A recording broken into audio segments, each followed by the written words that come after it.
Road trip. Heck yeah. Let's do this. Fucking road trips are the best. I mean, everyone has fun. Just throw your hands up. Go down the road. Fuck everybody. We're on a road trip today. Just throw your hands up. Have a fucking great time because this truck is going to be so reliable. But it turned out to be a road trip to hell. It went a little more something like this.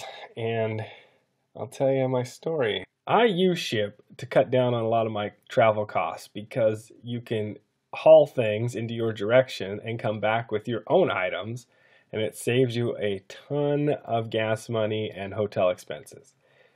Now, first problem I had with the truck was I lost oil pressure. That sucked. I don't know what the cause was. It had oil, so I switched to a thicker grade oil. I switched to a 1540 made for diesels, and I was able to keep the oil pressure up to around 30. That was the solve. I don't know what the fucking problem was. The truck just decided it hated 10W30. Then I had to check engine light. Come on. I don't know what the fuck that was about either.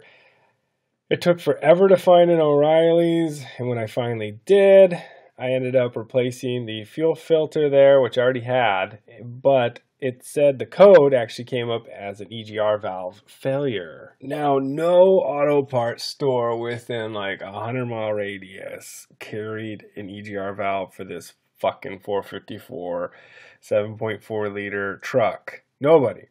So I ended up just doing the repair out in the parking lot, kind of a half-ass, clean the EGR valve and clean the fuel filter thing, and it went a little something like this. Look at that bullshit! Oh my god! Looks like fucking vomit! Ugh! I got desperate. I bought that shit to keep the truck cool. We were running a little hot over 210. We were going over that. Now 210's fine, but we were hitting over that a bunch of times. So I put some of that cooler in there. As you see, the 1540 diesel shit. I got some Restore. I was desperate. Carb cleaner for the EGR valve. Also, the fucking power steering pump tank was spewing all over under there, just blowing out. Now, there's no way to really seal it up other than if you put sealer, but then it can't breathe. I don't know what the fucking problem was. It was just spitting it out, and it was pissing me off. I ignored it. It wasn't like it was going to kill the truck. But then I also started noticing a lot of oil was coming out of the differential, just spewing all over the trailer, the chains, everything. It was just a mess. It was a nightmare. The truck had a mist to it, and I find this boot was burnt through. Now, that boot ripped off when I tried to unplug it, which was a fucking pile of shit. Couldn't find out the lifetime warranty ones. You can't get them exchanged unless you exchange them at the store you purchased them at. That's bullshit. So anyways, I had another O'Reilly's pit stop to find out why that truck was running like shit even after I fixed the spark plug. Well, this is the culprit right here. This is the idle air control valve. This one was fucked up. Hold on, better picture here. Right there. It was scored very heavily. Check out these original spark plugs. This is what the truck ran on all the way through Texas, in all the states, the northern states, until it got to Wisconsin. I had no choice but to pull the spark plugs. For some reason, it was just running like shit. It would stall out. It would die. It just wouldn't run. Well, I changed the spark plugs. That fixed a lot right there. I was able to run a little better, but still something was up. I decided to give up and move on to picking up my items. Just fuck it. We're already there. Let's pick them up. So I ended up getting the golf carts first at Ritchie Brothers. Now, Ritchie Brothers is a good place here where I'm at, but fuck, you go to Texas and they treat you like a piece of shit there. They will make you sit out in that fucking hot 100 and something degree day and wait. You literally wait. Your mouth gets full of dust. They do give you water, you know, they'll come give you water, but you wait. So I got those loaded up. Moved on to the 6x6. That guy was pretty cool. It took some effort to get it on there, but we did. We gave it the old heave-ho, pushed that bitch up into the back of an 8-foot bed truck, and it fit just like a glove, but it also took out my lovely rear window. Luckily, we had chickens and a biscuit to save the day. We got a lot of looks everywhere we went. They thought we were like either stealing or scrappers or something. I mean, it just didn't look right the way we had it loaded, but fuck it. The truck ran fine with that load, but I started getting the check engine light again. I don't know what the fuck it was. I kind of ignored it. And then I also started getting a little transmission noise. I don't know what this fucking noise is.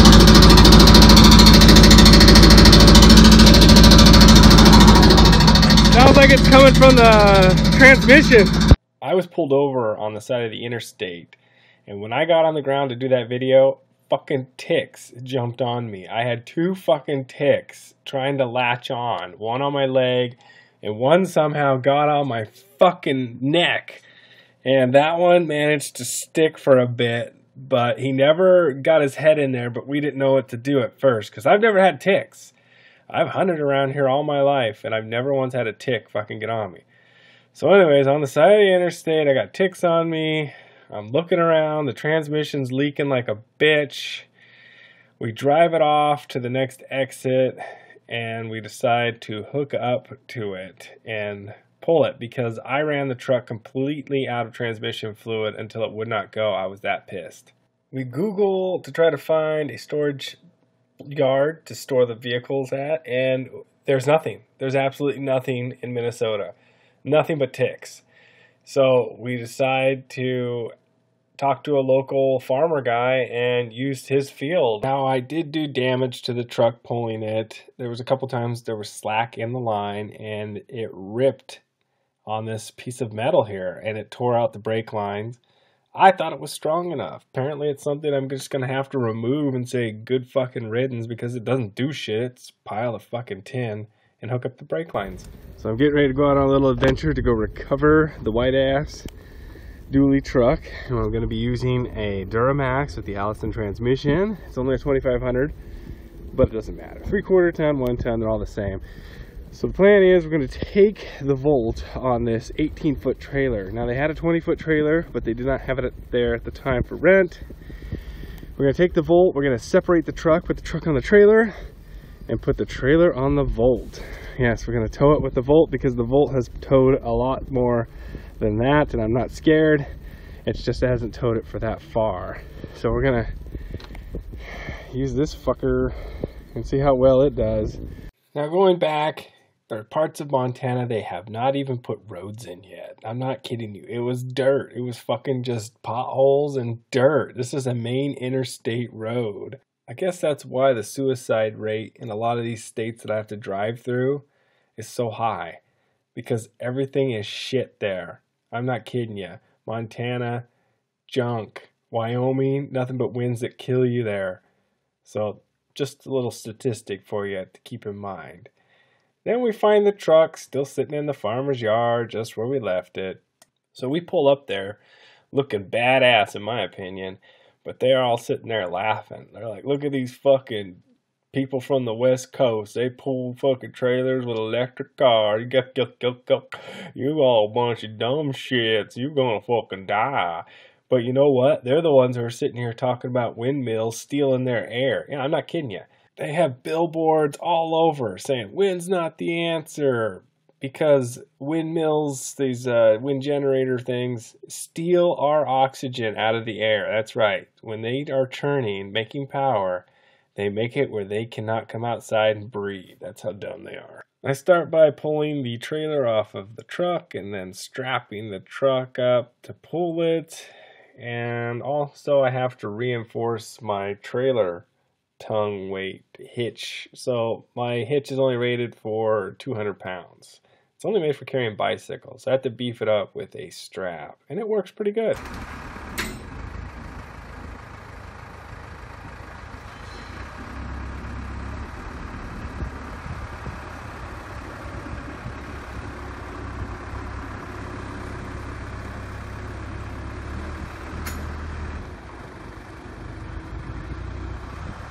It was a slow process, but we finally got the truck to the trailer.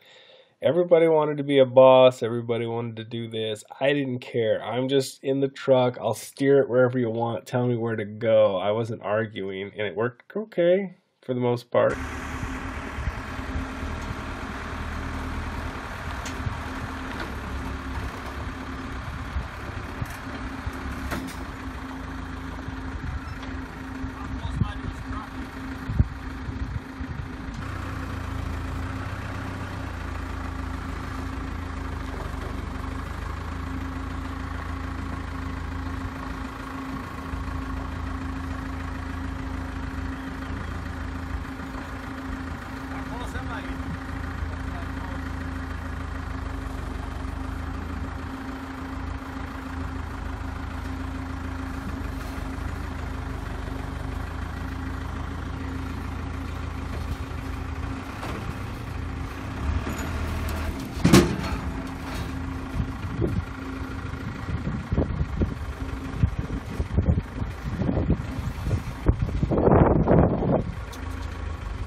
So what you saw there was the fucking tractor hitting the side of the truck, and now there's a nice dent.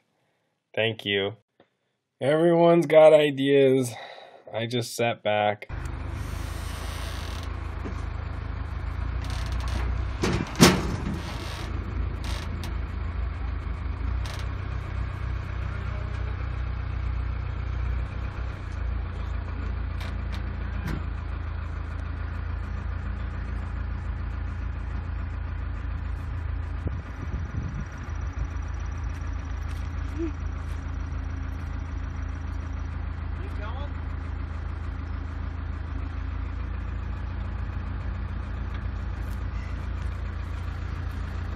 Apparently, we were way off in the ass end. Now, I had brought that up. I said, the truck isn't as straight as I want it to be. Can we pick up the back and push it?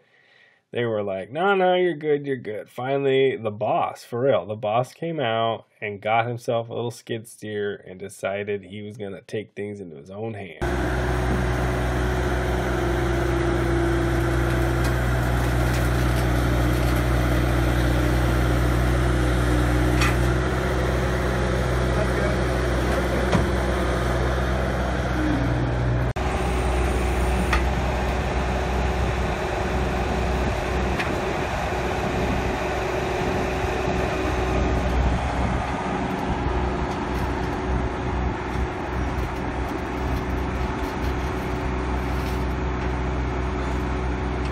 Now I couldn't see shit steering it, but this is how it ended up, almost falling off the other side, so we had to push it on.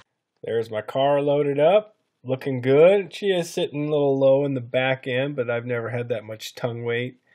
It pulled it fine.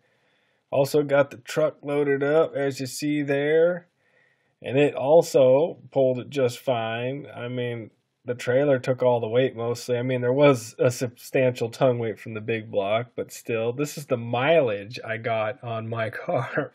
I know, I about died when I saw that. That's bad. That's terrible, but it actually improved. I got up to 17 miles to the gallon later. I stayed behind the truck, kept an eye on the load, and drafted, basically. And every time we pulled into places, we were kind of the sight. We were something that they've never seen before. These locals, you know, they were just, oh, what is that? But I saw shit I never seen before, like a old fucking telephone booth. Gas, it's 85.5. What the fuck? Here's a picture of after I got home. This is just showing the strap that I had on. Different angle here. It worked. It kind of bumped in the bumper, as you see, but it worked. It took a lot of the load. Just a picture of the truck tire hanging off. It looks bad, but it's not. Now here's the golf carts. I backed up. We're going to unload them.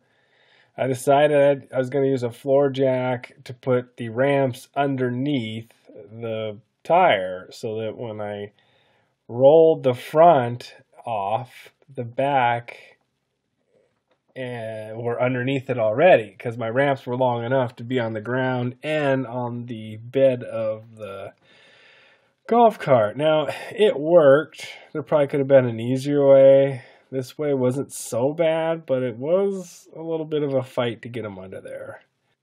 After I was able to get them under to where I felt comfortable, of course this looks dangerous, I then proceeded to roll the bitch off without killing anyone around me.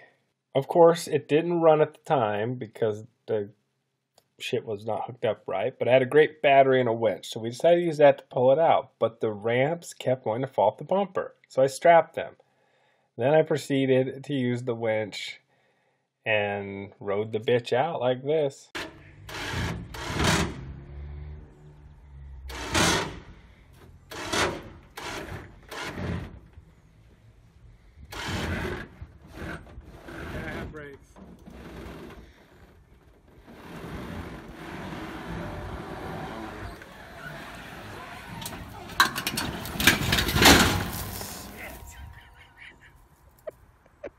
Now that I got this piece of shit unloaded all the way down, yep, just let it roll out the back. I'm gonna go ahead and put some new fuel in this and try to start it.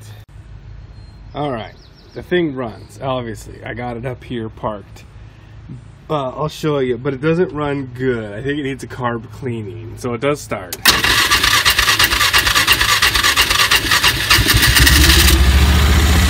think it just needs a carb cleaning. And I'll get to that.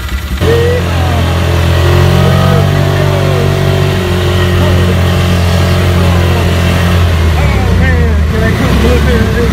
Oh god damn!